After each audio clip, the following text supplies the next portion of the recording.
In this video, I'm gonna show you how to fix error 153.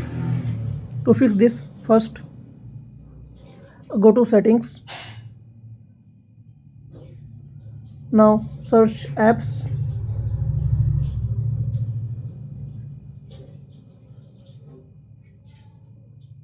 and select the Careerwill app.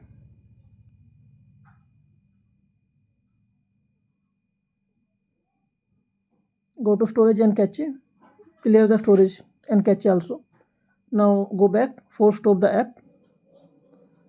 Now come to the home screen, open Play Store and search Careerwill app. Update the app is possible. If updated, then let it be. Now go to home page and open settings again. Go to apps.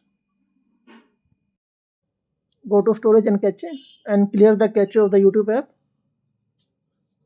Click 3 or 4 times. Yeah, now it's done. Go back and open Careerwill app. Now your issue may be 100% resolved. Check. Okay. Thanks for watching. Have a good day.